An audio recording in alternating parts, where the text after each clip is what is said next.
Bem-vindos todos. Damos início ao nosso estudo desta quinta-feira, no caderno Igreja em Grupos, sobre o tema Firmados em Cristo. Nós queremos viver a humildade, o amor e a renúncia, né, como práticas ou marcas da vida cristã. Iniciamos nosso momento de estudo bíblico com a palavra do Senhor orando. Vem, Senhor Jesus, estar com cada um de nós, membros da tua família, teu povo santo, chamado das trevas para viver a luz, a alegria do Evangelho da salvação. Ajuda-nos, Senhor, nesta noite, a refletirmos as nossas atitudes, as atitudes do teu povo na terra, de modo que busquemos, Senhor Deus, pela ação do teu Espírito Santo, em aperfeiçoamento diário pela palavra e pelos sacramentos, ter a tua consciência, aprender de ti e colocar em prática o teu modo de agir nos nossos relacionamentos, em todas as nossas atitudes. Sabemos, Senhor Deus e Pai, que nada podemos fazer sozinhos. Antes, pelo contrário, somos, como muitos ainda longe de ti, rebeldes. Somos, Senhor, negligentes e muitas vezes preferimos fazer a nossa vontade, fazer com que o nosso ego cresça, com que a nossa natureza esteja visível e que tu estejas colocado em segundo lugar. Assim é a nossa natureza, Senhor, mas não é para esse fim que tu nos chamaste, pois tu nos deste pelo perdão a tua justiça, a tua natureza, e é dela que queremos compartilhar, é dela que queremos testemunhar, não apenas em palavras, mas em ações. Por ti, ó Cristo, nosso Senhor e Redentor, vivo, ressurreto, nós pedimos a bênção e a companhia ao longo desse estudo. Amém.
O tema de hoje é o estudo 4, então, do caderno Igreja em Grupos, a nossa igreja, e foi preparado pelo pastor, hoje vice-presidente de missão da nossa igreja, pastor Éder Frederico Gomes. Na época ele era pastor em Santa Maria de Jetibá, no Espírito Santo. E ele traz o tema a partir do texto, então, discutindo o amor, a humildade e a renúncia, marcas da vida do povo de Deus. Olhando um pouquinho, a gente vai dar início voltando para o texto, né? A gente sempre começa qualquer estudo bíblico olhando para o que o texto nos traz. E aqui ele vai trazendo, então, o texto bíblico. Vamos fazer a leitura dele. Por estarem unidos com Cristo, vocês são fortes. O amor dele os anima. E vocês participam do Espírito de Deus. E também são bondosos e misericordiosos uns com os outros. Então peço que me deem a grande satisfação de viverem a harmonia, tendo um mesmo amor e sendo unidos de alma e de mente. Deixa eu colocar aqui. Não façam nada por interesse pessoal ou por desejos tolos de receber elogios, mas sejam humildes e considerem os outros superiores a vocês mesmos. Que ninguém procure somente os seus próprios interesses, mas também os dos outros. Tenham entre vocês o mesmo modo de pensar que Cristo Jesus tinha. Ele tinha a natureza de Deus, mas não tentou ficar igual a Deus.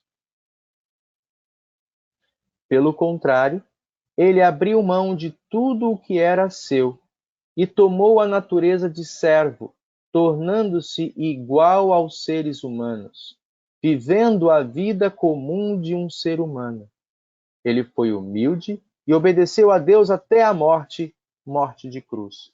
Por isso Deus deu a Jesus a mais alta honra e pôs nele o nome que é o mais importante de todos os nomes, para que, em homenagem ao nome de Jesus, todas as criaturas no céu, na terra e no mundo dos mortos caiam de joelhos e declarem abertamente que Jesus Cristo é o Senhor, para a glória de Deus, o Pai. E, seguindo o texto no capítulo 4, versículo 4, ele acrescenta a nós: tenham sempre alegria, unidos com o Senhor. Repito, tenham alegria. Bom, o nosso texto fala nesse primeiro momento de... Só um minutinho que eu estou cortando aqui o áudio. Está fazendo barulhinho junto. Nós temos no nosso texto algumas perguntas, considerações que o pastor traz. Por exemplo, o que é o amor? O que é o amor? O que é a humildade e o que é renúncia? O que isso significa, né? Então, apenas de maneira conceitual, ele traz aqui uma definição que amor é grande afeição que une uma pessoa a outra ou a uma coisa, e que, quando de natureza seletiva e eletiva, frequentemente acompanhado por amizades e afetos positivos, como a solicitude, ternura, afeto, devoção, né?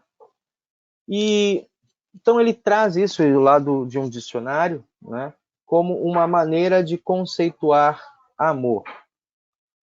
Bom, nós sabemos que o texto bíblico, ele traz o texto grego, perdão, traz algumas descrições acerca do amor, né? Tem o amor no sentido erótico, o amor eros, o amor filia, que é o amor fraternal, né? Traz também o amor por excelência, né? O amor de Deus, que é o amor ágape, né? Na nossa língua, em português, quando a gente fala de amor, é preciso a gente perguntar ou perceber o contexto, né? Coisa que no texto grego isso já vinha dado numa única expressão, né? Numa única palavra. Então ele está trazendo para nós aqui o primeiro desafio, que é entender o verdadeiro sentido de amor quando a Escritura nos traz, né? Sabendo que então nós temos um texto que foi uma tradução do texto original, a gente precisa então aprofundar a compreensão a partir do contexto, né? A gente vai ver mais à frente. Humildade, que é outra característica também, uma palavra, perdão, que muitas vezes é mal interpretada em nossa língua, né? Muitas vezes, em nossa língua, em nosso contexto português, a palavra humildade ou humilde, ela é confundida com estado de riqueza, né? Fulano tem uma casinha humilde.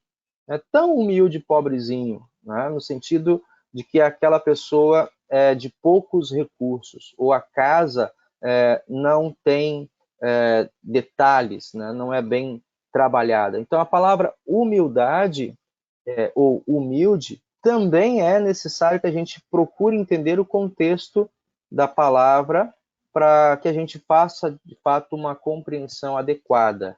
E aí ele traz uma questão conceitual que ele diz o que é a humildade para ele, né? Que ele toma como conceito aqui nesse estudo. É a capacidade de reconhecer os erros. Aí vem, isso é interessante, né? Humildade é a capacidade de reconhecer os próprios erros, defeitos e limitações. Demonstrar respeito, submissão, né? É uma outra maneira também de reconhecer hierarquia, né? Ou reconhecer também autoridades, né? Facilmente relacionada com o quarto mandamento. A humildade é também ausência de luxo ou sofisticação. Essa é, segundo o nosso dicionário, né, da língua portuguesa, uma segunda explicação ou utilização para a palavra humilde, né, ou humildade. Mas nós, em nosso texto, nós queremos trabalhar com o primeiro conceito, né, essa capacidade de reconhecer os próprios erros, defeitos e limitações, né, numa demonstração de respeito e reconhecimento da autoridade e, quando necessário, submeter-se a essa autoridade. E, por fim, ele traz a palavra renúncia, que é outro conceito que a gente também vai trabalhar aqui nesse estudo, né? E ele diz assim, a renúncia é a recusa ou rejeição de algo que se gosta muito, algo pelo qual o indivíduo desiste voluntariamente, né, de alguma coisa. Então, a renúncia é uma desistência, é uma anulação de algo a que você teria direito, né? Isso está claro no texto que a gente ouviu aí, esse cântico de Paulo para a igreja, a igreja em Filipos, né? Aí ele começa o estudo com uma pergunta, né? O pastor traz aí uma pergunta que eu fiz questão de modificar do seu texto original, né? Eu achei que ela era um pouco confrontativa e acabaria impedindo as pessoas de responderem um pouco mais abertamente. Ele vem trazendo a pergunta, e você consegue, e eu reformulei a pergunta dele no conceito para dizer o seguinte, Você consegue identificar atitudes de amor, de humildade e renúncia entre os membros de sua congregação? É possível nós identificarmos esse tipo de atitude entre os membros de nossas congregações? Aí eu, primeiro momento aí para vocês, alguém responda. Clareci, bem-vinda, primeiramente, e por favor, se você gostaria, se sente à vontade, responder essa pequena reflexão ou debate inicial. É possível identificarmos atitudes de amor, humildade e renúncia entre os membros das nossas congregações? Boa noite. Tá me ouvindo? Dá para ouvir? Estamos sim. Ah, eu não li, tá? Não deu tempo de eu ler. Hoje o dia foi muito corrido. Trabalho jornada dupla, tem dia que está pesado, mas aí sim, dá para identificar atitudes, né, de amor, de humildade e renúncia, assim. Nós sempre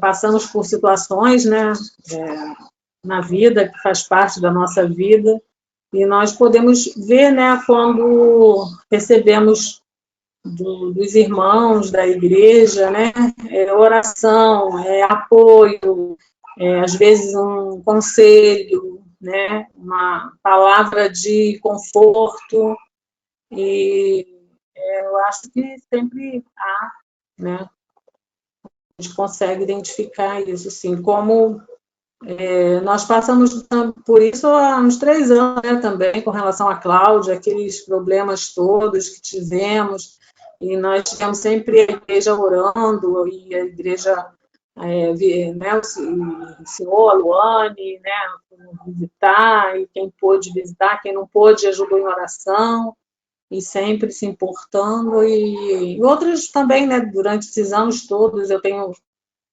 participado da igreja, e a gente tem visto realmente isso, que é esse amor, né, entre os irmãos, e também a própria humildade, no sentido de que eu acho que essa humildade é muito assim particular, porque às vezes a gente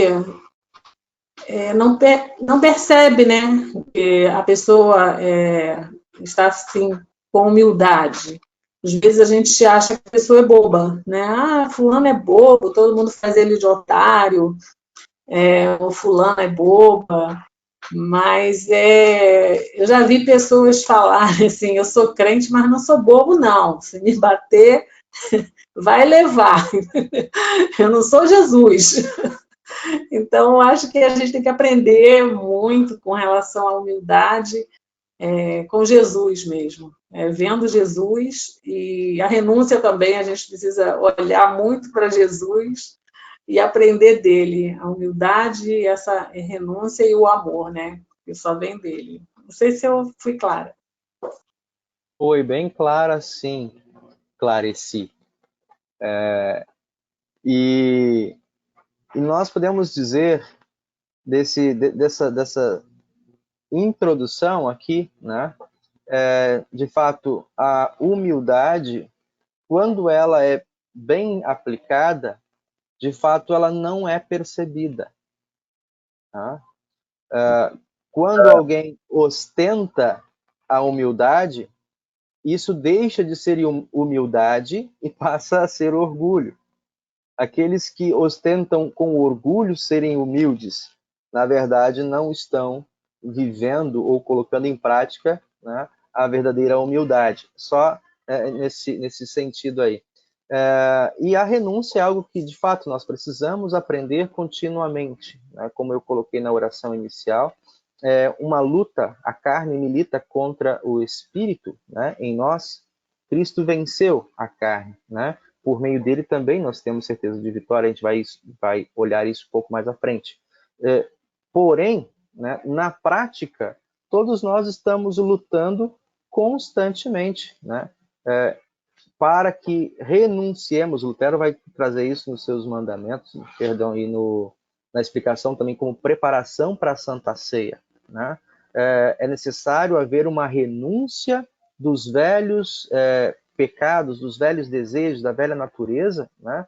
E deixar que a nova natureza, né, se manifeste, tanto pela palavra, como um ato de preparação para receber os sacramentos do Senhor, né? Vamos dar sequência, então? Perdão, mais alguém gostaria de acrescentar aqui um comentário nessa parte?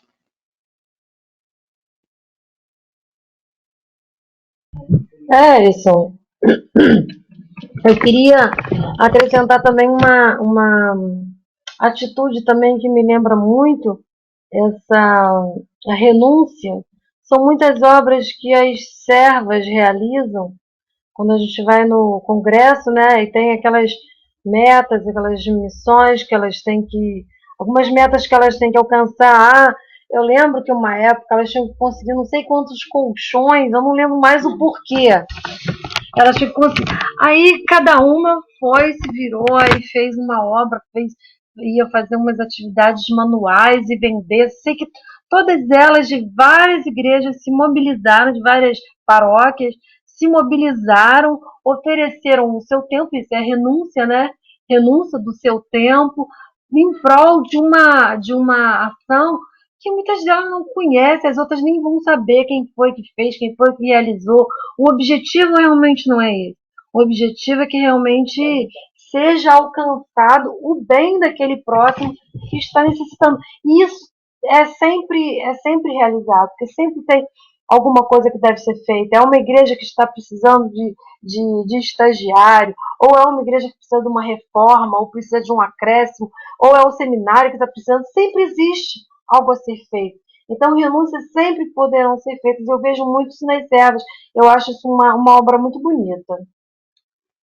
Muito obrigado. Muito obrigado. Ótima.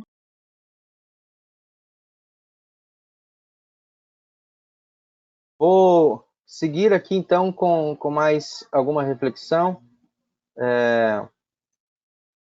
Não, perdão. Antes de avançar, né, a próxima questão que ele traz, então, olhar um pouquinho aqui a pergunta, né, que ele nos traz.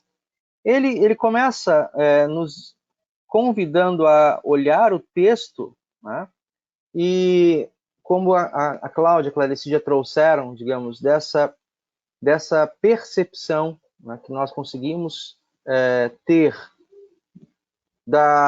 de atitudes de amor, de humildade e renúncia na vida cristã, no contexto, né, das congregações, isso nos leva a até mesmo dizer que nós estamos, né, com isso estamos entendendo, compreendendo a proposta de ser cristão, né? A proposta do desafio da vida cristã, da santificação cristã, na qual o texto está nos levando a refletir. Tá? Mas, voltando um pouquinho, ele vai dizer, vamos olhar para as bases, né? E vamos voltar à essência, vamos voltar ao texto bíblico. E ele começa dizendo, voltando lá ao nosso texto, por que o apóstolo Paulo escreve essa carta aos cristãos de Filipe, né? De acordo com o texto, o que faltava naquela igreja, né? Bom, o apóstolo Paulo escrevendo essa carta na fase final da sua vida, uma carta de alegria, ela traz o aspecto também de uma vida prática, né? Que a igreja não vivesse apenas a fé cristã como um discurso, como uma ideia que você vai se aproximar com uma empatia, como uma ideologia. A fé cristã e o convite cristão como desafio no mundo é como uma obra prática, né? Não é simplesmente um discurso. Aqui a gente traz o apóstolo Tiago para dialogar conosco, né? Não dá para afirmar-se cristão sem que esta fé mova o seu corpo, mova o seu coração a uma atitude diferenciada. Quando ele vai dizer, né? você diz que tem fé, eu tenho obras, né? Eu, com as minhas obras, te mostro a minha fé.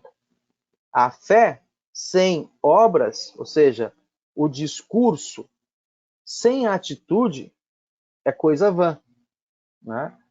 Não compreendeu e não absorveu de fato a essência do cristianismo, né? E ele vai acrescentando isso para nós, dizendo o que nós necessitamos. Nós necessitamos no sentido de uma igreja com grandes pregações, grandes pregadores no sentido de palestrantes, ou precisamos ser, né, uma igreja que de fato manifeste em atitudes, né, na prática, aquilo que já é testemunhado pela Escritura há muitos anos. A pergunta, na verdade, já traz em si a resposta, né? Estou agindo aqui como jornalista. De fato, a igreja cristã, e nesse sentido,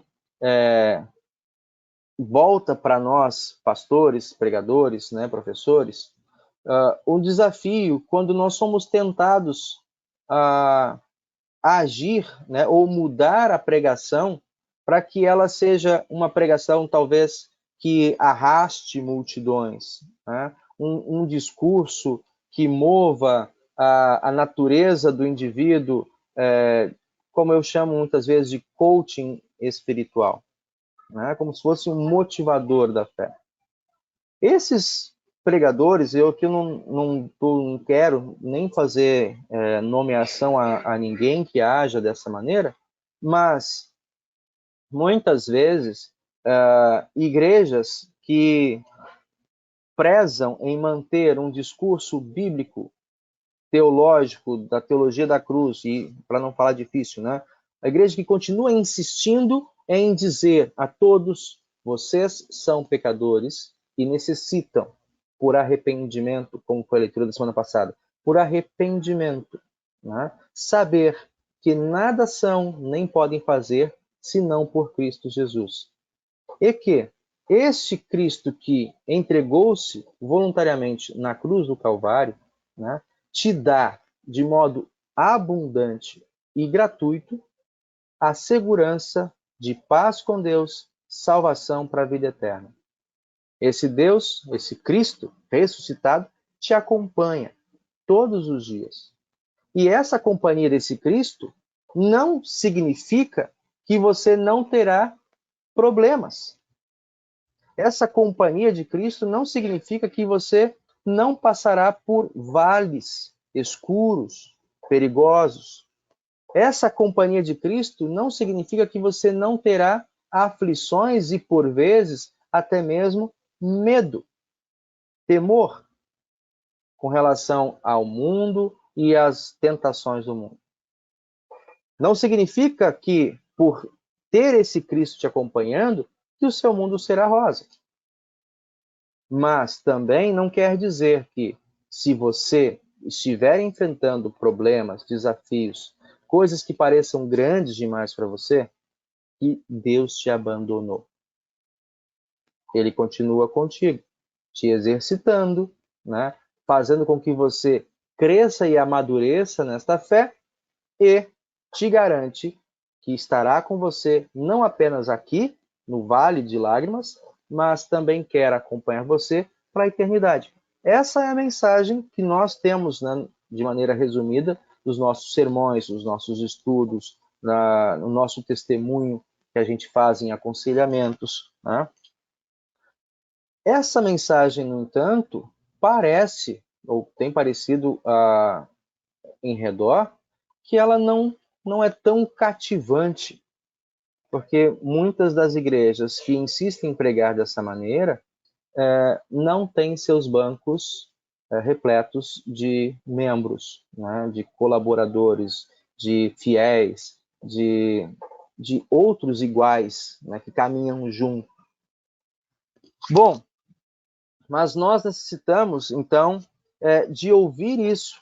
E quando nós, pastores, muitas vezes somos confrontados qual é o discurso que vai se pregar, Eu tenho ouvido, não de nossas igrejas, mas de alguns pastores de outras denominações, que isso é um grande dilema que enfrentam, né?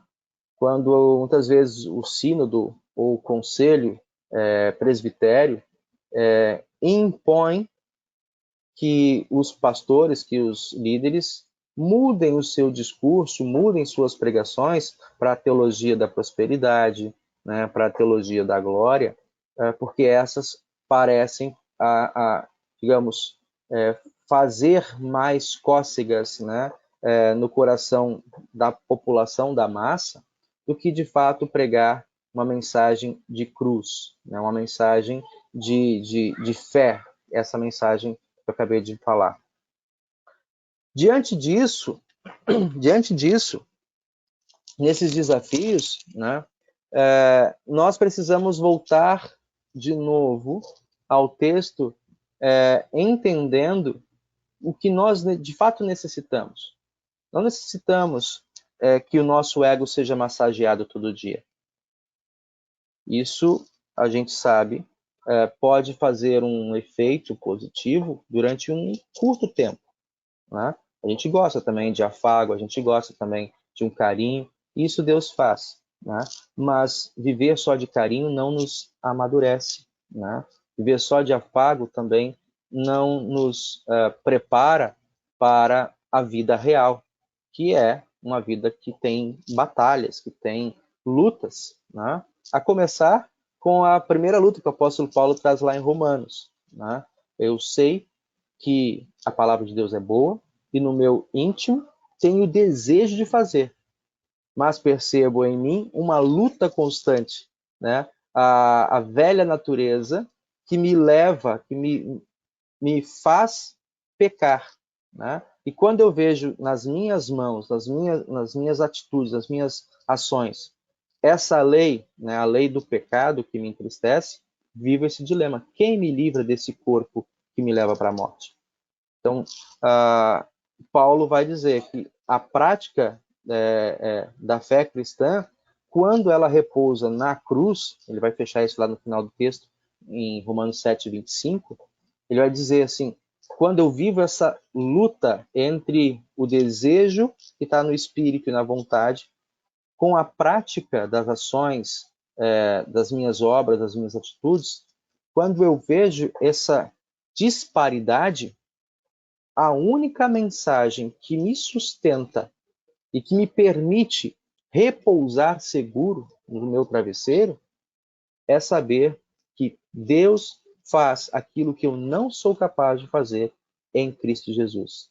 Me ama, me aceita e me conduz. Aí a gente olha lá o texto, quem quiser olhar depois, no capítulo 8, né, em que ele vai dizer que porque eu estou unido com Cristo, agora ninguém pode me separar desse amor, né? Então, é essa mensagem que, de fato, nos sustenta, né? É isso que nós, de fato, precisamos. E aí nós vamos olhar um pouquinho mais de perto o que esse Cristo faz, né? Fez e faz por nós, com base em nosso texto. Ele nos traz aí algumas perguntas, né? Aqui ele está dizendo o que eu acabei de comentar, que o apóstolo Paulo, inspirado por Deus, escreve à congregação de Filipos, né? E de acordo com o texto, o que faltava naquela igreja, né? O que a igreja precisava? Precisava de coerência entre mensagem e vida, né? Vamos avançar um pouquinho mais. Aqui, ele traz antes de nós seguirmos esse ponto, ele nos fala, então, para olharmos acerca do que Deus faz, né? O que Deus fez por nós através de Cristo Jesus. E aqui ele nos chama para olharmos o segundo artigo do Credo, né?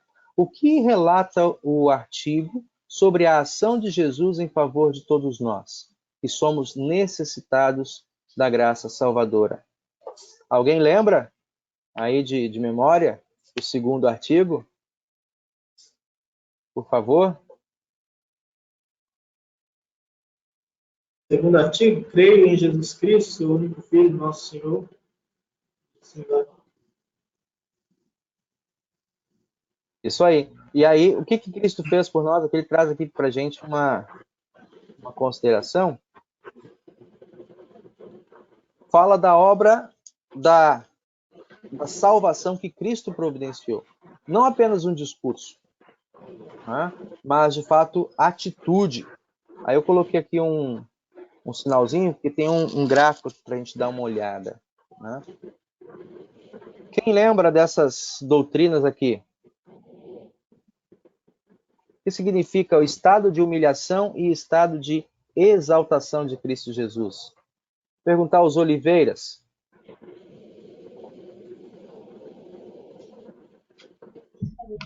O estado de humilhação foi a condição humana que ele aqui passou, desde que foi concebido até morrer, morte de cruz. Então foi a parte em que ele mesmo sendo Deus, não teve orgulho de ser igual a Deus e se fez como homem.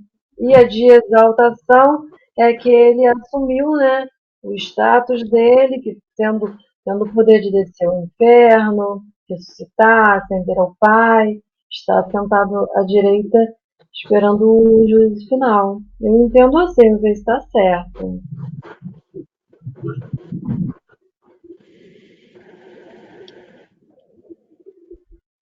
Vou falar. Me ouviu? Vou falar, então. Estava só esperando você cortar o áudio para não criar o eco. Bom, é exatamente isso que você colocou, Cláudia. Só vou dar uma lapidada aqui, né, como teólogo, como pastor, mas dizer o que é essa humilhação. Jesus sempre foi Deus e homem, todo o tempo, né? Desde que ele foi prometido, né, ele carregou consigo a dupla natureza. Ele sempre foi Deus, né? E nós confessamos isso, né? Verdadeiro Deus, nascido do Pai desde a eternidade, né? E também verdadeiro homem, nascido da Virgem Maria. Então, essa dupla natureza de Cristo, em que ele sempre foi Deus e homem. Porém, na sua encarnação, nós estudamos isso ano passado, durante o período de Quaresma, o ano atrasado, no período de Quaresma. Na encarnação, Jesus abre mão do uso da sua majestade, né, e assume toda a fragilidade, né, que a natureza humana lhe impõe, desde a sua concepção. Ou seja, ele se submete ao ponto de ser tornado um feto, e todo o período de concepção, de fragilidade, poderia ter acontecido uma série de coisas, né? Ali nascido de Maria, né? Nas condições em que nasceu, a gente poderia discutir tudo isso, ou seja, foi confundido, né? Quando os reis magos esperavam que o rei, né, o rei dos judeus, estivesse onde? Lá no templo de Jerusalém, né? E ele estava numa cocheira, né? Havia nascido numa estrebaria, no meio de um curral de animais. Então, toda essa desfiguração daquilo que projetamos acerca de um rei, da sua majestade, né? Jesus viveu isso desde a sua concepção, nascimento, o seu ministério. Quando, dado momento, Jesus fala, os passarinhos têm os seus ninhos, as raposas têm os seus covis, porém o Filho do Homem não tem onde reclinar a cabeça. Tá? Essa condição de abrir mão, digamos, de majestade, de reconhecimento, muitos milagres de Jesus, ele demonstra essa sua humilhação e humildade quando ele curava, quando ele expulsava demônios, e a frase que ele trazia ao final desses milagres era: não diga nada disso para ninguém. Jesus era um péssimo marqueteiro. Ele fazia grandes feitos, mas ele não queria puxar nenhum holofote para cima de si. É lógico, A gente sabe por que ele não fazia isso. Porque não era o propósito dele, né, ser um showman. Né? Ele não queria ser reconhecido como um milagreiro. Né? Depois, quando ele se entrega diante das autoridades romanas e judaicas, em que vem o próprio Pilatos diz assim, olha, eu tenho autoridade para te prender e para te soltar. Aí ele volta para Pilatos e diz, olha, nenhuma autoridade você teria sobre mim se do céu não fosse dada a você. Não é você quem tira a minha vida, eu voluntariamente a dou. E tenho o poder de dar e de tomar de volta. Tá? Mas ele, e aí a gente olha o texto em Isaías 53, né? Como uma ovelha muda diante dos tosqueadores, não se ouviu palavra da sua boca. Então, humilde, servo, né? Até a última consequência. E quando a gente fala da humildade na sepultura de Jesus, é que ele, sendo Deus, sendo o Messias, né, a sepultura na qual ele foi colocado não era sua, era emprestada. Né? Situação vexatória. Né? O próprio Deus não tinha, o dono de toda a terra não tinha onde cair morto, literalmente. A sepultura que usaram era emprestada. Né? Em tudo isso, nós podemos apontar, acentuar traços da sua humilhação, que é esse deixar, abrir mão de tudo o que era seu com um propósito e em favor de alguém. Aqui a gente está vendo humildade e renúncia. Né? Outra coisa que inquieta muito, né, foi discussão ao longo de muitos séculos, o fato de Jesus, como Deus, né, morrer de fato, como ele morreu, e ser sepultado. Onde já se viu isso? Né? Deus não morre. É um dos princípios da divindade, é a imortalidade. Tá? Mas em Cristo, quando ele abre mão da sua majestade, é esse o ponto, ele não abre mão da divindade, ele continua Deus, mas ele abre mão da majestade, ele abre mão da glória. Né? Então, muitos dos milagres que ele fazia e pedia às pessoas, não contem para ninguém. Né? Na transfiguração, outro exemplo, e aí a gente já vai avançar para o próximo passo, na transfiguração, ele revela em instantes, como um flash durante a vida, aos discípulos da sua verdadeira majestade. Tanto que Pedro, João, Tiago ficam boquiabertos, né? Abobados diante de tudo que estavam vendo. Então, esse é o Deus glorioso, o Cristo glorioso. E quando eles saem daquele monte, qual é a palavra de Jesus para eles? A ninguém contareis do que viram, até que o Filho do Homem, né, seja ressuscitado. Olha o objetivo. Aqui, então, nós entramos na segunda parte. O que é esse estado da exaltação? Se ele sempre foi Deus, não havia segredos. Né? Mas a partir de então, ele começa a manifestar sem ocultação, sem nada velado. Ele começa a manifestar a sua verdadeira identidade, né? Todo o seu poder, todos os seus atos e atributos divinos. Ele agora assume e usa isso sem mais pedir para que guardem segredos. Né? E isso eu já falei muitas vezes no catecismo, né? Que as pessoas às vezes confundem. A gente vai olhando lá no nosso credo, a explicação que vai trazendo, foi sepultado, desceu ao inferno. Para muitos, em uma primeira leitura, a descida ao inferno é o estágio último da humilhação, né? Ou seja, ele era justo e santo, não apenas sofreu, morreu, foi sepultado, mas também foi levado para o inferno. Não é isso. Né? A descida de Cristo ao inferno, a gente olha lá em 1 Pedro 3, acho que é 3, 1 Pedro 3. Richard, se puder olhar aí, por favor, referência, já me ajuda. Mas lá em 1 Pedro, quando Cristo desce ao inferno, ele vai para pregar aos que estavam cativos, diz o texto. Né? como que Cristo vai pregar o evangelho? Cristo vai pregar para os mortos? Cristo vai pregar para quem está no inferno? Será que Cristo ofereceu com isso uma oportunidade de salvação? Também não. Isso é um outro tema, mas também não. Cristo vai se revelar, se manifestar para aqueles que lá nos dias de Noé, ou seja, desde os tempos antigos, né, quando Deus disse que enviaria o juízo e também estava prometido o Salvador, as pessoas que duvidaram, as pessoas que rejeitaram a mensagem de arrependimento, né, e que lá, diz o texto, foram condenados à morte e ao inferno, todos eles viram Jesus.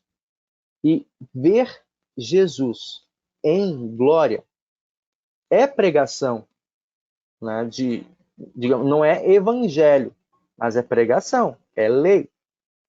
E aí a gente pode aprender desse texto, né, só para dar um parêntese, né, aprender desse texto o susto e o choque que aqueles cristãos do primeiro século, né, perdão, os cristãos não, e as pessoas lá no inferno, quando viram Jesus em glória, de fato contemplaram o que em Apocalipse e o que está no final dos evangelhos também está prometido para todos nós. Todos os olhos o verão, né? Todos contemplarão que Jesus, de fato, é Deus. Os que creram, para a alegria, para a glória eterna. Os que rejeitaram, para desespero e horror, porque não tem mais arrependimento, né? Não tem mais salvação. E aí continua o texto falando então da sua ressurreição. Ele volta, ele é glorificado, né, como o primeiro dentre os mortos a ressuscitar. Ele sobe aos céus, né? Quando o texto fala de que ele está à direita, né, no sentido todo o poder é passado para ele, né? Numa linguagem de monarquia, numa linguagem humana de império, né, ou de monarquia, aquele que está à direita do rei é a pessoa de maior confiança, né? Então, Cristo ocupa esse lugar no reino dos céus, para que a gente entenda a autoridade, a soberania que ele tem. E, por fim, o juízo final, né? Quando ele, então, vai se manifestar para todas as pessoas. Nessa etapa que nós conhecemos pela Escritura, tanto ali a sua ressurreição, após a ressurreição, os 40 dias, na semana passada, né, em que ele se manifesta, de repente ele está no meio dos discípulos comendo, aí ele some, né? De repente ele aparece de novo no meio da sala, quando eles estão ali de portas fechadas, ele já não se ocupa mais, ele aparece. De repente Jesus se manifesta assim também para mais de 500 pessoas, né, reunidas. Então, esses eventos Jesus já não fazia de porta fechada, de boca fechada. Era manifestado abertamente, né, o seu estado de exaltação, em que o corpo humano, a natureza humana, né, ela manifesta todos os atributos divinos sem ocultação, né, sem ficar nada velado. Então, essa é a maneira como a gente explica, a gente aprende acerca desses estados, né, de humilhação e de exaltação. O que importa nesse momento aqui, no nosso texto, é que olhar a primeira parte, né?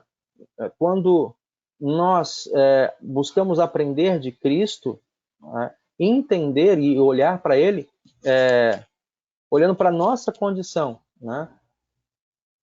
Não de arrogância, não de orgulho, de ostentação sobre outras pessoas, mas deixando nas mãos de Deus e ao tempo de Deus, né, que Ele faça a sua recompensa, que Ele recompense do seu modo, né, tal qual aconteceu com o próprio Cristo, né? Ele não buscou de maneira precipitada nenhuma exaltação para a sua pessoa, mas em todos os momentos, sem perder o foco e a consciência de quem ele era aos olhos do Pai, né? No tempo certo, ele foi exaltado. E a gente pode lembrar, só para fechar esse ponto, né, como Jesus foi tentado por Satanás. e como ele agiu diante das tentações que provocavam a que ele manifestasse a sua natureza divina, né? Que ele se exaltasse. Quando disse, se joga daí de cima, a Bíblia está dizendo, né? Lá do pináculo do templo, se joga daí de cima para baixo. Está dizendo na Escritura que o Pai enviará os seus anjos para que nada de mal te aconteça. E aí ele, sabendo quem é, ele vai dizer, a Bíblia diz, não tentarás o Senhor teu Deus. Então, aí está o desafio, né, para a gente aprender. A gente falou atrás lá com a palavra da Clareci, né? A renúncia constante é esse exercício, sem esquecer quem somos, né? Sem Cristo e quem somos por Cristo, né? Ou seja, sem Cristo, sou como a relva. Hoje está verde, né, frondosa, amanhã acabou, foi-se embora. E por Cristo, que eu sou? Eu sou templo, morada do Espírito Santo, né? Eu sou nova criatura, eu sou cidadão do reino. Muitos atributos, né? Contudo, isso não é para que a gente use de maneira opressora, né? Ou de maneira abusiva, outra palavra que agora não me pode a cabeça aqui, né? Mas de maneira que você use com orgulho e ostentação para cima de outras pessoas. Richard, só diz aí para nós qual era o texto mesmo lá da descida de Cristo ao inferno. Não achei o texto. Primeiro Pedro, e depois vou deixar isso escrito aí no nosso registro, acho que é 1 Pedro 3, né, 18 e 19. Mas aí não tenho aqui agora. Vamos avançar um pouquinho, depois a gente pode voltar.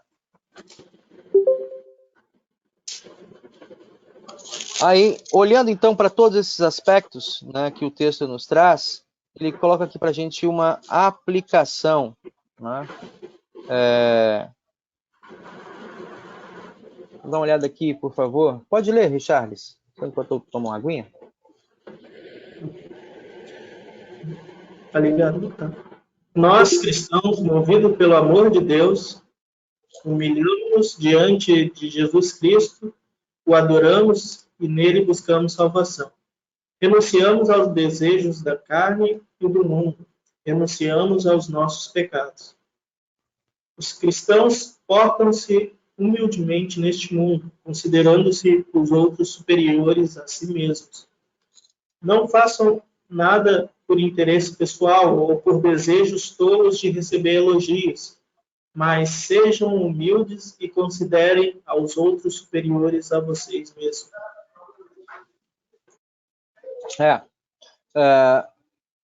Então aí o que ele traz para nós, movidos pelo amor de Deus, né?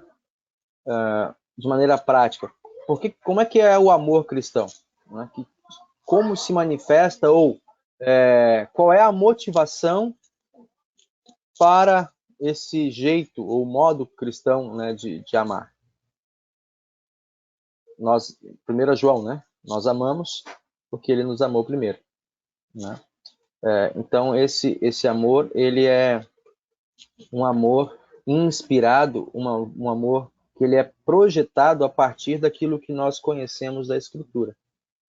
É uma projeção daquele amor que nós ouvimos e pelo qual fomos seduzidos, né, atraídos e conectados a essa mensagem salvadora de Cristo.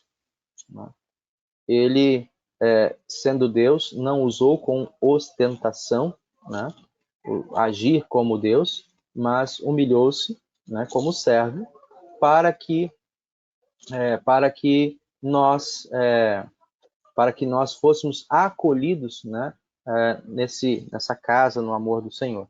Né? Cláudia, agora estamos te vendo. Gostaria de colocar alguma contribuição em cima desse ponto aqui, do amor e da humildade. A gente vai pegar um pouquinho mais que ele traz, vocês já viram, talvez em casa. Ele traz alguns aspectos práticos. Essa parte aí da explicação deu uma boa travada aqui.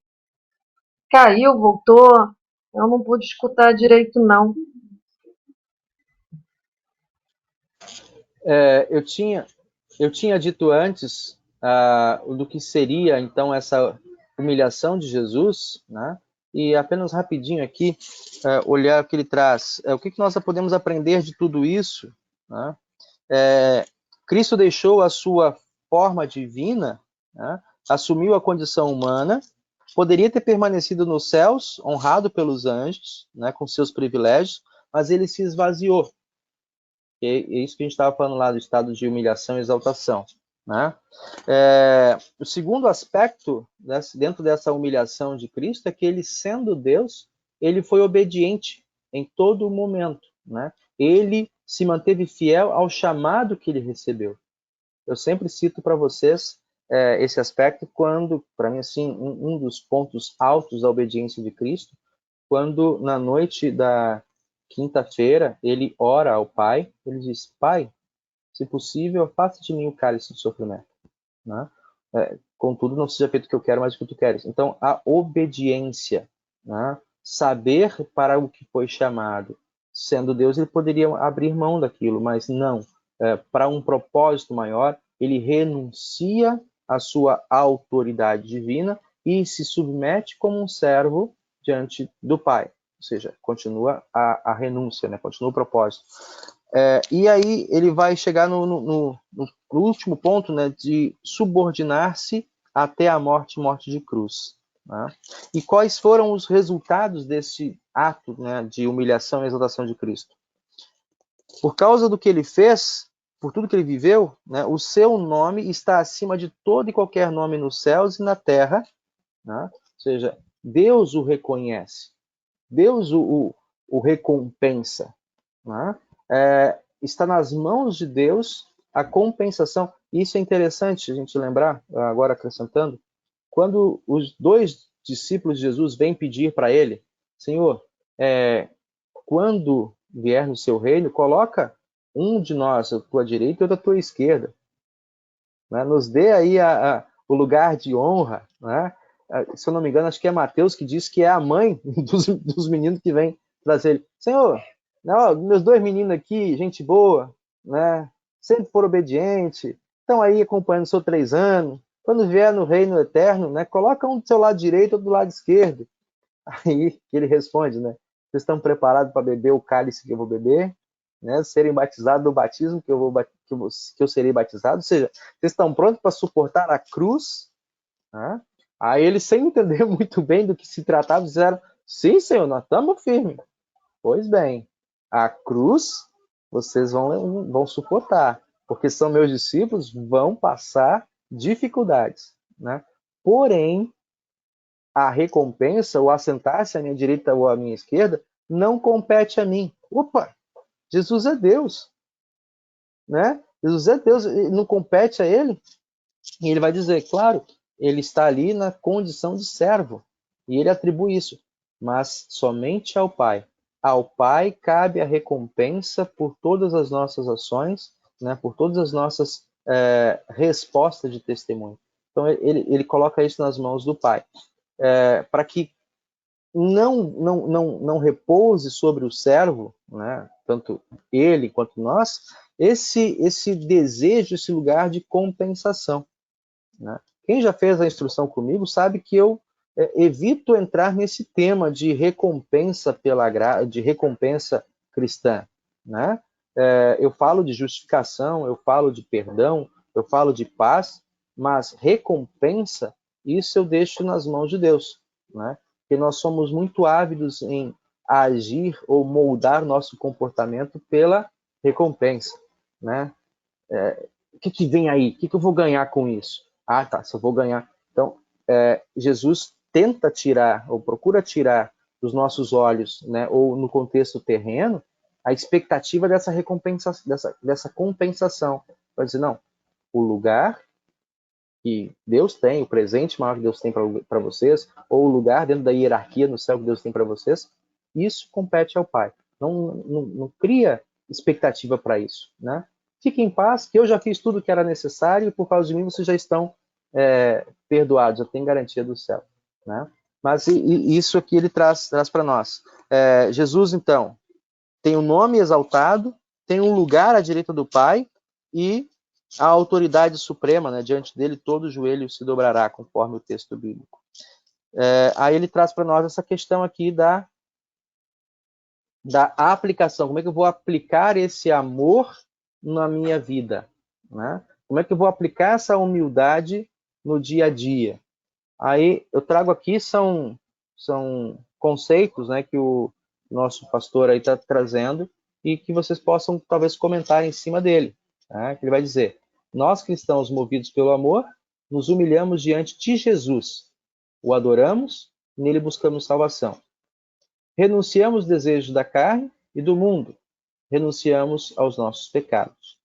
Né? Então, um modo de renúncia e de amor. Né? Ele vai dizer mais: portam-se de maneira humilde no mundo, consideram os outros maior do que a si mesmos. Né? E aí ele traz o versículo 3 como referência: não façam nada por interesse pessoal ou por desejos tolos de receber elogios, mas sejam humildes e considerem os outros superiores a vocês mesmos. Né? Então, aí eu deixo, Cláudia, se você tem algum comentário, alguma consideração ainda em cima desse resumo que o pastor nos traz.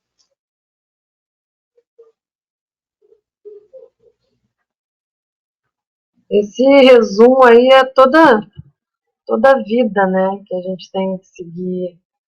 É praticamente um resumo mesmo de tudo que a gente tem que enxergar, tanto para a gente buscar força, quanto para entender que o sofrimento que a gente possa estar passando, tudo que a gente pode passar não vai chegar aos pés daquilo que Jesus viveu, daquilo que ele passou, e ele se manteve firme e nos deu esse exemplo, né, para que a gente possa estar seguindo, sem esmorecer, embora a gente saiba que isso é muito difícil. Dessa forma que eu enxergo. Não, essa palavra sua, Cláudia, para mim, assim, ela é chave. Né? Que nós, quando olhamos aqui essa colocação, o resumo que o pastor, o colega colocou para nós, ela é útil como se fosse um farol. Né? É algo para onde aponta, é um foco, é uma meta. Né? Mas a gente sabe, na caminhada, usando a figuração da semana passada, do sermão do domingo, né? Ao longo do nosso caminho, que a gente tropeça, que muitas vezes nós fazemos, né, alguns de nós, ou nós mesmos, em dado momento, podemos fazer alguma coisa na expectativa do elogio. A gente falou isso na época do curso lá de serviço social, né, de ação social cristã, quando a gente fala do testemunho cristão pela ação social, quando que isso dá com os burros na água, né? Quando que isso falha? Está lá no caderno de instrução, o livro que fala sobre esse assunto, ele vai dizer: não façam a ação social na expectativa de arrebanhar pessoas, tá? Na expectativa de ser elogiado por aqueles que vocês estão assistindo. Né? Se você fizer isso nessa expectativa, você corre um sério risco, dois perigos. Né? O primeiro, um sério risco de ser frustrado, porque às vezes as pessoas não reconhecem. Né? Segundo, né? Se você tinha um propósito evangelístico, ele foi por água abaixo, porque você confundiu, você distorceu as coisas. Né? Quando você faz algo em favor de alguém, esperando o elogio, esperando que ele se converta à fé por causa do que você está fazendo. Né? Antes, pelo contrário, e aí vem a orientação, né? Ame e haja, né, em direção ao outro com amor, sem esperar nada dele, tal qual Cristo faz conosco. Né? Ele nos ama e se entregou do seu melhor, da sua vida, do seu sangue, né? Sem a expectativa de que nós responderíamos à altura do que ele fez, mas simplesmente amando. Né? Então, da mesma maneira, quando eu olho esse texto e essa colocação, o resumo que o pastor traz, eu vejo isso como um farol. É algo que me serve de orientação, de inspiração, mas ao longo do meu caminho, quando eu não cumpro, né, quando eu não estou de fato reconhecendo o amor perfeitamente, quando eu não estou me humilhando adequadamente, né, Cristo faz aquilo que eu não consigo fazer, né? Como que ele supera tudo aquilo que eu não consigo, que eu fiz imperfeitamente, ele aperfeiçoa isso, né?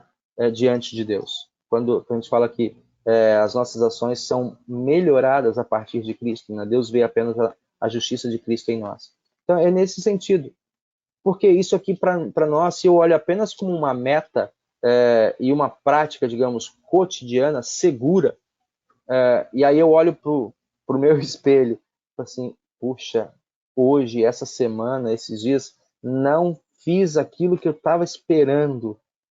Será que Deus está comigo ainda? Né? Será que eu estou espelhando a fé? Será que eu estou sendo útil no seu reino? Aí a gente entra naquele desespero de Paulo lá em Romanos 7, que eu acabei de falar antes. Né? Então, a gente precisa olhar, saber da nossa realidade, né? Mas sem relativizar ou pormenorizar essa meta que Deus tem para nós.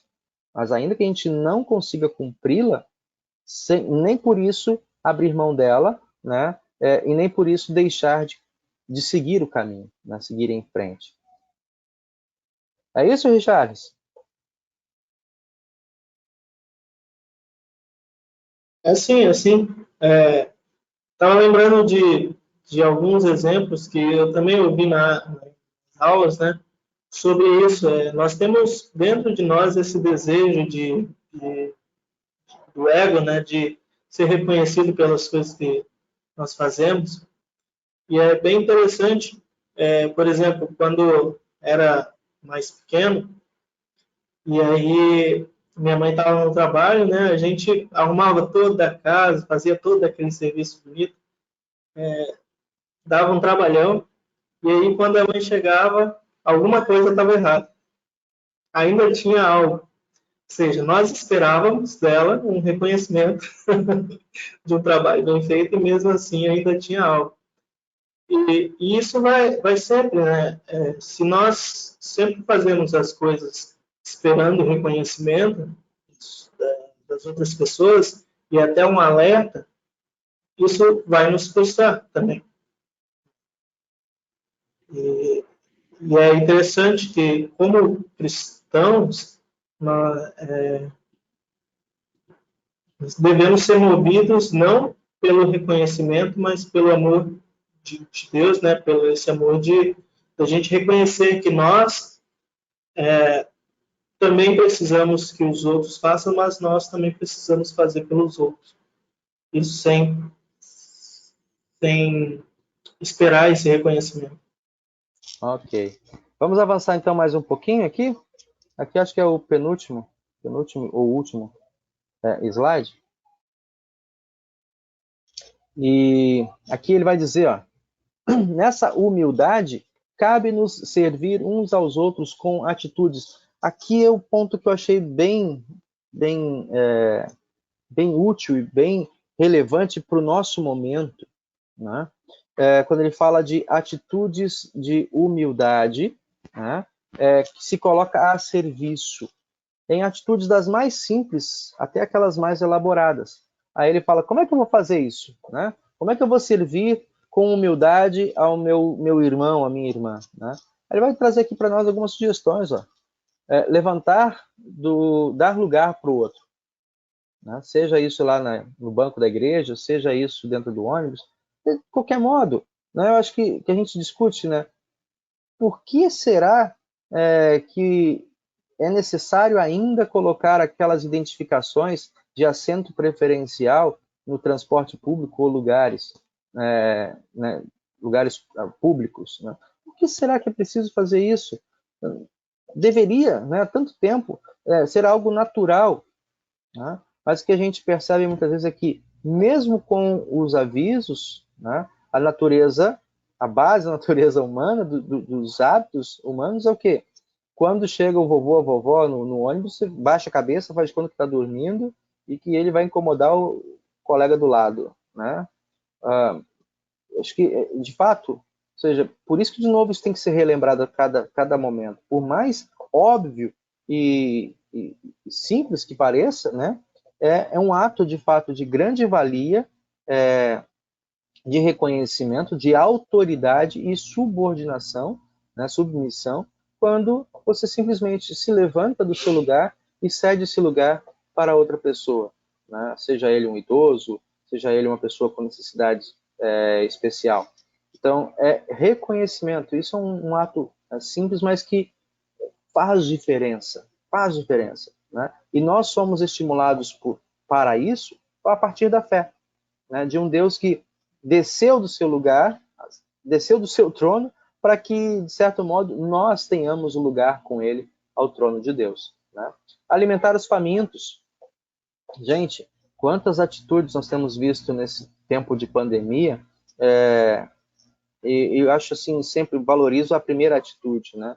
Quando os primeiros grupos de famílias, né, que não tinham nem muita coisa em casa, perceberam que vários caminhoneiros, alguns caminhoneiros, não tinham lugar para se alimentar ao longo da estrada e decidiram, vamos lá, vamos levar uma quentinha para os caminhoneiros, né? Isso mobilizou o ato de uma família, eu acho interessante isso, o ato de uma família repercutiu e lembrou, né, a necessidade também dos transportadores, dos caminhoneiros, e depois disso, acho que nessa motivação, congregações mobilizaram trabalhos, né, de ação social nesse sentido, de levar quentinha para caminhoneiros, levar quentinha para moradores de rua, itens de higiene. Então, são atos simples do dia a dia que nos fazem despertar os nossos olhares para as pessoas que estão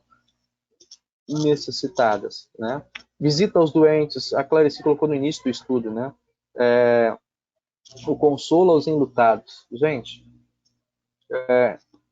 eu acompanhei no mês passado, lá na Itália, o que aconteceu na Itália, né, vendo pela televisão, o Papa Francisco, como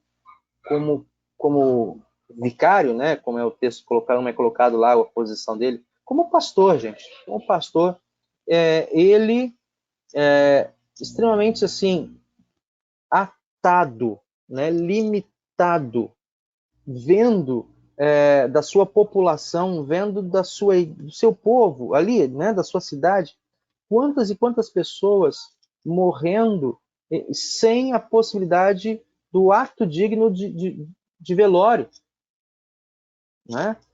Isso, por exemplo, dentro de uma teologia cristã luterana, a gente tem a mensagem da esperança, tem a mensagem da paz, né, que reconhecer, né, seus pecados estão perdoados em Cristo Jesus, morre em paz, descansa em paz, né? Isso, para nós luteranos, para os protestantes de modo geral, isso é dado de maneira tão clara e aberta que até mesmo uma criança de 7 anos pode anunciar esse perdão dos pecados, né, e deixar que aquele outro que está ali diante dele descanse, parta em paz. Na teologia católica isso é limitado, né? Ou seja, pela pregação de salvação por obras, né, aquilo que o Papa Francisco teve que fazer. Foi lá, colocou um crucifixo, né, no centro da praça e foi realizar uma oração, um culto de penitência plena, né, perdoando todos os pecados. Olha, dentro da teologia deles, isso são momentos muito de grande desespero para um clérigo fazer. Por quê? Porque diante dessa pandemia, você estar do lado de alguém enlutado e poder transmitir para ele a palavra de consolo é algo libertador, né? Uma vez que a pessoa não pode estar junto com o seu ente querido, sepultando, né, acompanhando, muitos de maneira tão abrupta, vendo seus entes queridos, né, morrendo por falta de recursos, por falta de planejamento, por uma série de outras coisas. Mas os que ficam enlutados precisam receber uma palavra de consolo, precisam receber uma mensagem de fato de vida, né? E isso, por mais singelo que possa parecer, como eu falei já, é libertador, coloca de novo a pessoa no eixo, né, para seguir em frente. Os depressivos, nossa, como está sendo... esse texto ele escreveu o ano passado, gente, nem se falava de Covid, mas como esse ato, né, de ouvir quem está passando por depressão, se fazer presente, como isso se faz necessário nesse momento, né? A grande preocupação, além daqueles que estão sofrendo e morrendo pelo Covid, são aqueles que estão entrando em depressão, né? Estão entrando em depressão porque não está querendo sair, não pode sair, né? A família não autoriza, não permite. Então, uma série de cuidados nesse sentido, né? Cuidar da família, e ele traz para nós aí, ó, como é que está como é que está o cuidado com a nossa família, né? Então, é sempre esse alerta. Como que a gente, muitas vezes, quando falamos, né, de teoria e prática, sermos cristãos autênticos, esse cuidado, o exercício do cuidado começa onde? No nosso lar, né? Por isso lá, aí, Richards, para você e para mim, né, quando o apóstolo Paulo diz lá na carta aos Timóteo, né, carta a Timóteo, que os bispos, né, pregadores, pastores, diáconos, né, primeiro precisam cuidar bem da sua própria casa, né? Porque se ele não se digna a cuidar dos da casa, como é que vão cuidar daqueles que são de fora? Então, o primeiro exercício é dentro da nossa casa, a importância, né, desse cuidado. Alguma outra colocação aqui nessa parte final que ele traz de exemplos? Esclareci?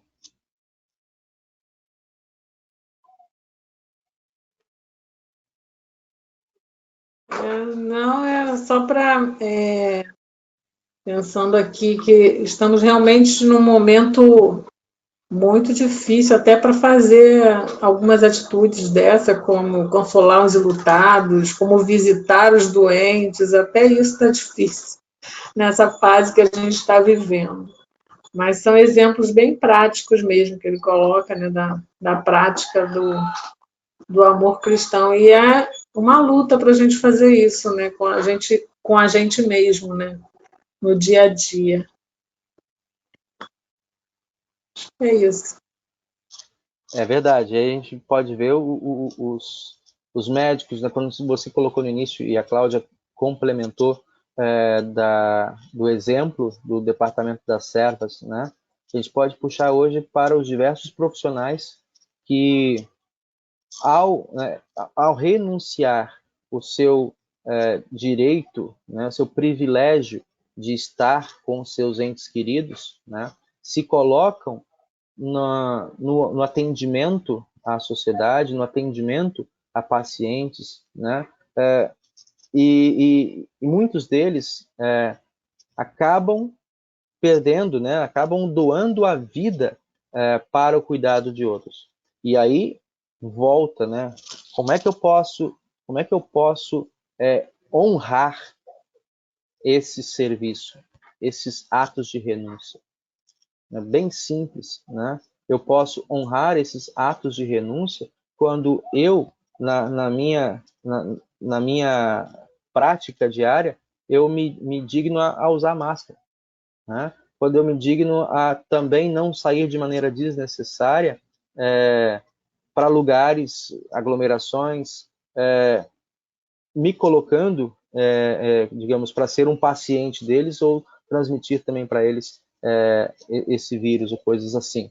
Então, desde esse ato de reconhecimento, de valorização dos pedidos daqueles que são profissionais de saúde, profissionais que estão pedindo, né, para que a população tente reconhecer, sair menos, possa agir com consciência, né? Quando eu reconheço isso e tomo isso para mim como uma palavra de cuidado, né? e eu protejo a mim e também ao outro. Então, desde um ato simples desse até atos mais complexos e profundos, né? De renúncia, de humildade e de amor em favor do próximo. É isso?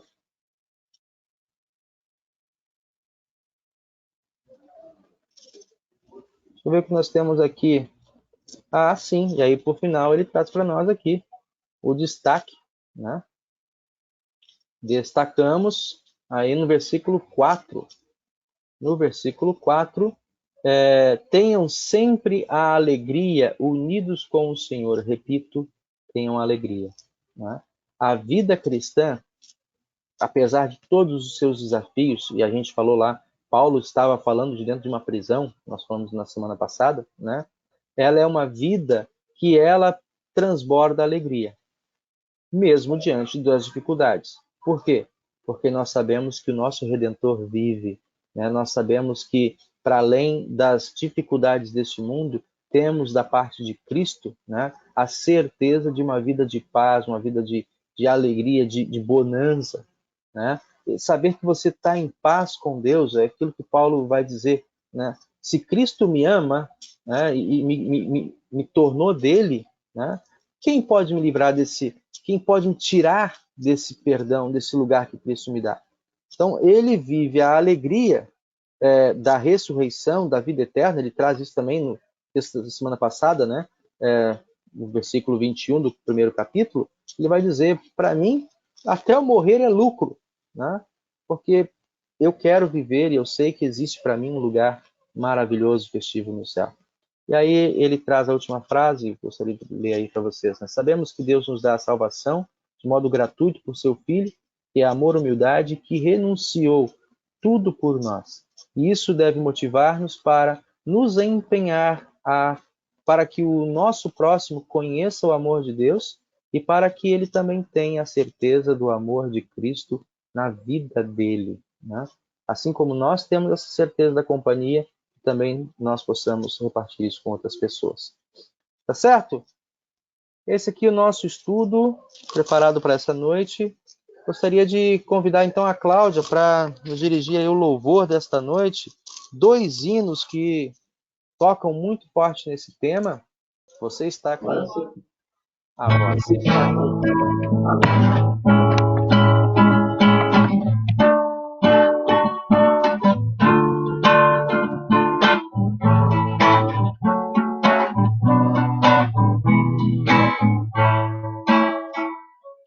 Tudo que no mundo você tem perde seu valor. O amor é o mais importante, diz nosso Senhor.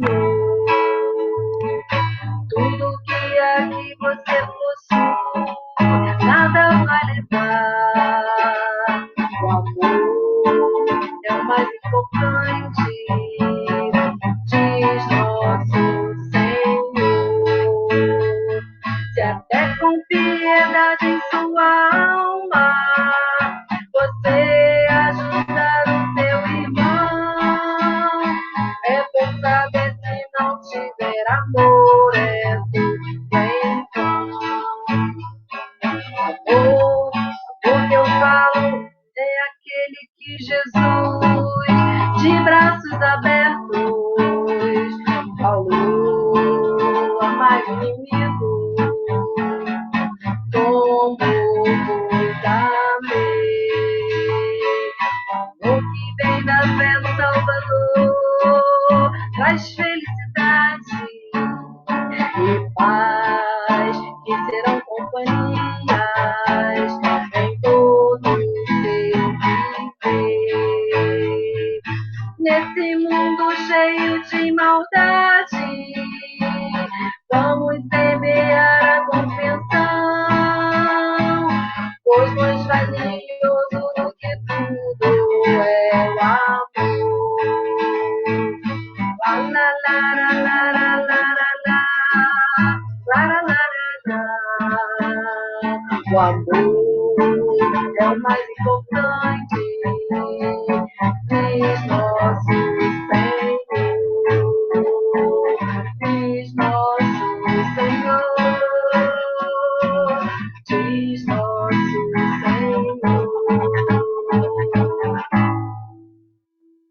Lindo!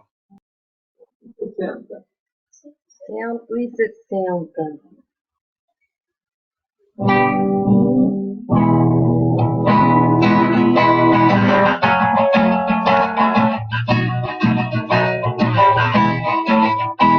Quero ser um servo de Cristo, ser um servo escolhido de Deus, para novas levar aos perdidos, boas novas que vêm lá do céu.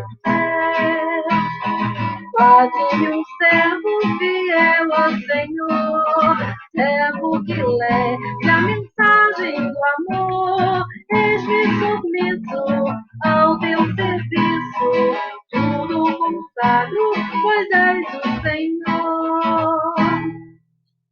Quero ser um servo de Cristo, para todos os dias fazer aos pecados que vivem nas trevas o perdão de Jesus conhecer. Faz-me um servo fiel ao Senhor, servo que leve a mensagem do amor, eis-me submisso ao teu serviço, tudo consagro, pois és o Senhor. Quero ser um servo de Cristo, ser um servo de vida exemplar, proclamando que crentes em Cristo, jubilosos no céu hão de entrar. Faz-me servo fiel ao Senhor, servo que leve a mensagem de amor, eis-me submisso ao teu serviço, tudo consagro, pois és o Senhor. Para ser um servo de Cristo, é preciso ter fé no Senhor, uma vida de amor consagrada, sob as bênçãos do bom Redentor. Faz-me um servo fiel ao Senhor, servo que leve a mensagem de amor, eis-me submisso ao teu serviço, tudo consagro-te, pois, ó Senhor. Nós queremos seguir o nosso momento de oração, lembrar alguns pedidos especiais. Nós queremos então falar com o nosso Deus em oração. Senhor Deus, Pai querido, bondoso, olha por este teu povo, olha para este mundo, as pessoas que aqui estão e caminham, Senhor, rumo à morada celeste, que tu possas, Senhor Deus, conceder a cada um de nós sabedoria na leitura do nosso redor, e conceda-nos também, Senhor Deus e Pai, sabedoria nas decisões que tomamos, tanto nos nossos lares, no cuidado, nos relacionamentos, quanto também, Senhor, as nossas autoridades civis, em todas as instâncias, que possam, Senhor, deixar os discursos de vaidade que tantas vezes temos visto difundido, que possa, Senhor Deus, ajudar-nos na formação de uma opinião sadia e útil para que o nosso povo, Senhor Deus, daqueles que estão vivendo o luto, daqueles que estão sofrendo a agonia em hospitais, em leitos, ou por falta de recursos, ó Deus, suficientes para dar a qualidade de vida, o suporte clínico.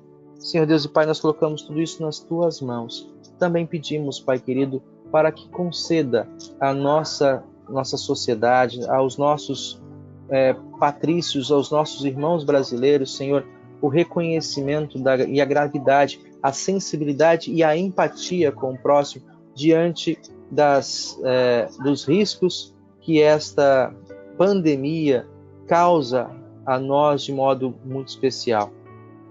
Senhor Deus e Pai, nós queremos te agradecer por esta oportunidade de estudo e que tu possa usar, Senhor, a tua palavra em nós para que possamos multiplicar atos de amor, de humildade e de renúncia em favor e em benefício do nosso próximo, começando em nossas casas e estendendo, Senhor, para os nossos ambientes de trabalho, para quem tem que trabalhar, para o ambiente de ensino, aqueles que, mesmo em casa, à distância, continuam exercendo a sua nobre tarefa de educadores para a salvação e para a vida civil.